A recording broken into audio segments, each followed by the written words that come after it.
Many years ago, I built a reasonable hand-drawn facsimile of a ZipKits EasyV RC boat hull.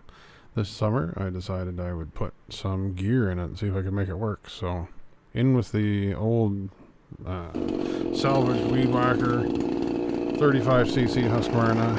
It's a little bit big and heavy for the boat. I'll get into that later. But with some amateur machining and inventive use of scrap materials, we have ended up with a radio-controlled boat.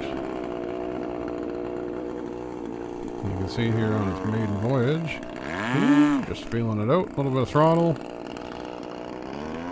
Seems to work relatively well, on the onset there.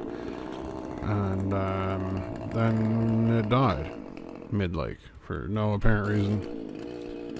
That apparent reason was the lack of venting in the fuel tank. So that was cured. Did some more adjustments on the radio system and throttle, and then some more carb adjustments so it didn't stall out. And away we go. So, second sea trial, I guess you would call it. And the boat was doing pretty good. It's it looks really big up close, and like it's kind of cumbersome to carry around and pack in the car and stuff like that. As soon as it gets out on the lake, it looks tiny, like it just teeny tiny out there. But we're having a good time. Interesting, you see a pretty authoritative right-hand turn there. But then I'm holding it to the right, and it's just not. It refuses to turn to the right anymore at this point. So clearly it needs some more linkage, rudder linkage and servo adjustment. That's what sea trials are for. No problem. So make a series of left turns to get her back over towards home base here. It's running good at least, not stalling out. And, we're having a good time. So I figure what's the smartest thing to do is, since it's running okay and you have some amount of control over it, is jam the throttle.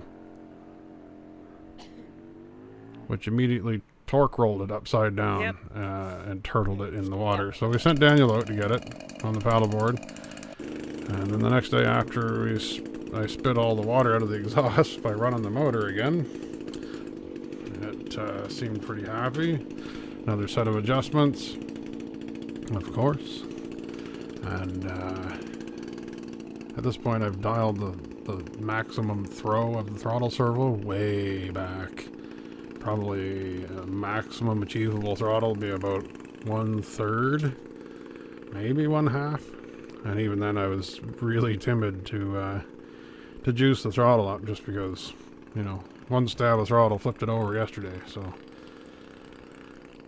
we gave her a good run, and just feeling it out, kind of nervous. I don't want this thing to take off uncontrolled and like spear through somebody's front window or child or whatever.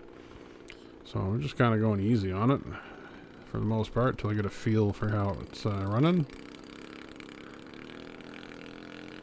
It's really a lot of fun. The noise and spray are really a good time. And so we're running around and got good right turns now.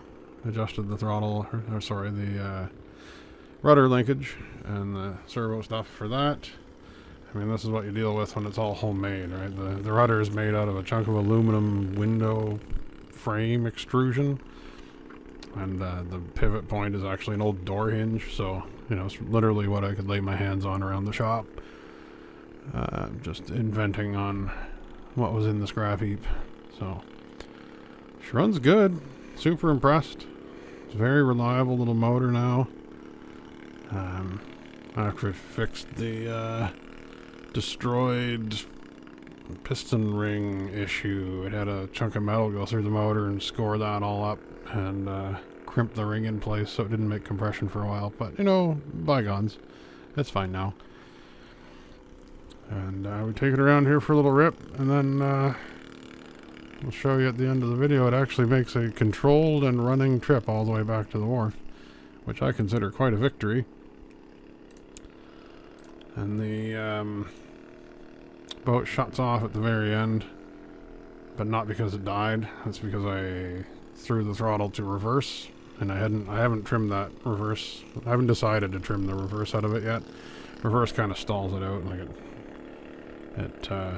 since it's a little gas engine, it doesn't have reverse. So you're jamming the throttle way closed when you go reverse on it. So I may tune that out so you can't stall it in the water, or you just be mindful with your throttle position and it won't stall unless you jam it hard in reverse to stall it on purpose, which is kind of like an off switch. So it could be either way.